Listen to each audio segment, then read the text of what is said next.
ক্যাম্পাসগুলোকে অস্থিতিশীল করার প্রচেষ্টা চালানো হচ্ছে। যদি কেউ গণতান্ত্রিক প্রক্রিয়া ব্যাহত করার জন্য যদি কোনো প্রচেষ্টা চালায়, আমরা ইনশাআল্লাহ রাজপথে ঐক্যবদ্ধভাবে থাকবো। মাননীয় প্রধানমন্ত্রীকে আমরা বলবো, আপনার মুখ খোলা শুরু করুন। আমরা আপনার কাছে জবাবদিহিতা চাই। আমাদের বর্তমান পরিস্থিতিতে তিনটি লড়াই চলছে।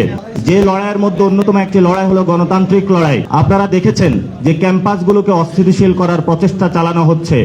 আমরা বলবো, গণতান্ত্রিক ক্যাম্পাসের জন্য আমরা আজীবন যুদ্ধ করেছিলাম, ভবিষ্যতে আমাদের লড়াইটা থাকবে। জাতীয় নাগরিক পার্টি বাংলাদেশের সকল ক্যাম্পাসে গণতান্ত্রিক পরিবেশ নিশ্চিত করার জন্য সরকারের কাছে অনুরোধ জানাচ্ছে, এবং সাথে সাথে যদি কেউ গণতান্ত্রিক প্রক্রিয়া ব্যাহত করার জন্য যদি কোনো প্রচেষ্টা চালায়, আমরা ইনশাআল্লাহ রাজপথে ঐক্যবদ্ধভাবে থাকবো তাদেরকে প্রতিরোধ করার জন্য।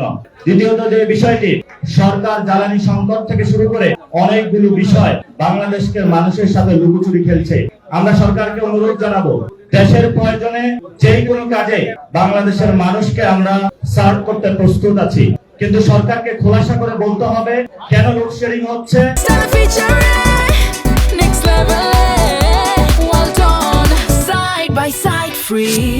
জ্বালানি সরকার বলছে যে জ্বালানি আছে, কিন্তু আমরা পেট্রোল পাম্পে গিয়ে জ্বালানি পাচ্ছি না। তাহলে সমস্যাটা কোথায়? যদি সরকার মনে করে যে এখানে সিন্ডিকেট আছে নিয়ন্ত্রণের বাইরে, তাহলে সরকার যদি সিন্ডিকেট নিয়ন্ত্রণ করতে না পারে, দেশবাসীকে ঐক্যবদ্ধভাবে আহ্বান জানাক, তাহলে আমরা গিয়ে সিন্ডিকেট নিয়ন্ত্রণ করব। আমরা আশা করি যে সরকার জনগণের সামনে এই বিষয়গুলো খোলাসা করবে, যাতে জনগণ দেশের এই ক্রান্তিকাল মুহূর্তে, এটা শুধু বাংলাদেশ না, বৈশ্বিক ব্যবস্থা একটি পরিস্থিতির মধ্যে দিয়ে যাচ্ছে, যে ইমার্জেন্সি ক্রাইসিস গুলো, জ্বালানি সংকট রয়েছে, ইনশাআল্লাহ আমরা আশা করি ঐক্যবদ্ধভাবে মোকাবেলা করতে পারবো।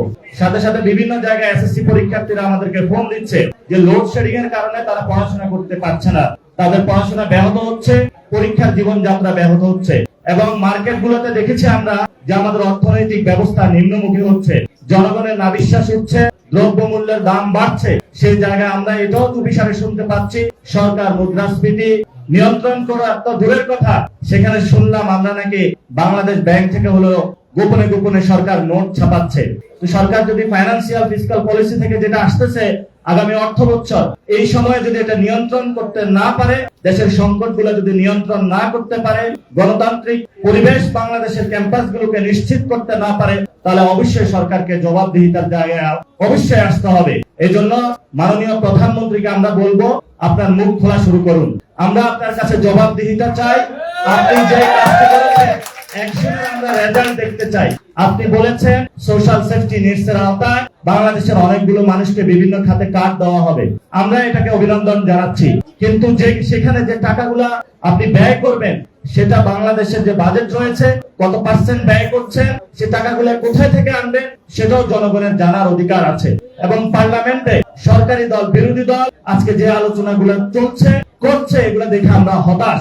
জনগণ আইন প্রণয়ন করার জন্য আপনাদেরকে পাঠিয়েছে, সেখানে যারা মানুষগুলো শহীদ হলো, জুলাই আহত হলো, সেই মানুষগুলোর একটি বড় দাবি ছিল যে বাংলাদেশে আমাদের হসপিটালগুলোতে অ্যাক্সেস থাকবে, এডুকেশনে অ্যাক্সেস থাকবে, নতুন নতুন আইন তৈরি হবে, যে আইন তৈরিগুলোর মধ্য দিয়ে আমরা একটি নতুন বাংলাদেশ দেখতে পাবো। কিন্তু সরকার সেখানে গিয়ে আমরা দেখলাম কি, বিরোধী দলকে একবার হলো হাস্যোজ্জ্বল মুখে হলো সমালোচনা করে, আবার হলো সরকারি দলের মধ্যে সরকার হলো কখনো কখনো চুপ করে থাকে। আমরা আশা করব এই যে আমাদের যে সংকট রয়েছে, এই সংকট থেকে ইনশাআল্লাহ আমরা ভবিষ্যতে উত্তরণ করতে পারবো, এবং আমাদের সেন্ট্রাল কমিটিও আমরা গুছাচ্ছি। আমাদের দল এখন ডে বাই ডে বাংলাদেশের ইনশাআল্লাহ তৃণমূলে যাচ্ছে। আমরা আমাদের ফরেন ডেলিগেশন গুলো ঠিক করতেছি, যাতে ইন্টারন্যাশনাল এরিনা থেকে শুরু করে যত ক্রাইসিস গুলো রয়েছে, আমাদের গণতান্ত্রিক প্রক্রিয়ার উত্তরণের ক্ষেত্রে আমরা যাতে ঐক্যবদ্ধভাবে জাতীয় নাগরিক পার্টির নেতৃত্বে নিশ্চিত করতে পারি, সেই ব্যবস্থা ইনশাআল্লাহ আমরা বাংলাদেশের মানুষকে ফেরত দেব। এখানে আমরা দেখেছিলাম বাংলাদেশে বেগম খালেদা জিয়া গণতন্ত্রের জন্য লড়াই করেছিলেন, এবং সেই লড়াইয়ের জন্য উনি জীবন পর্যন্ত দিয়ে গিয়েছিলেন। কিন্তু আমরা এখন যেটা দেখছি, বেগম খালেদা জিয়ার যারা সন্তান রয়েছে, বেগম খালেদা জিয়ার অনুসারী দাবি করে, ভুয়া অনুসারী দাবি করে, যারা গণতান্ত্রিক প্রক্রিয়াকে বিনষ্ট করার জন্য বাংলাদেশে নতুন করে ষড়যন্ত্র করছে, আমরা তাদেরকে বলবো, অতীত স্মরণ করুন যেদিন আপনি রাজপথে গুলি খেয়েছিলেন, অতীত স্মরণ করুন যেদিন আপনি গুম হয়েছিলেন। আশা করি আপনাদের বোধোদয় হবে। সে আহ্বান আপনাদের কাছে রেখে আজকে যারা যোগ দিয়েছে, ঐক্যবদ্ধভাবে ইনশাআল্লাহ আমরা বাংলাদেশ গঠন করব।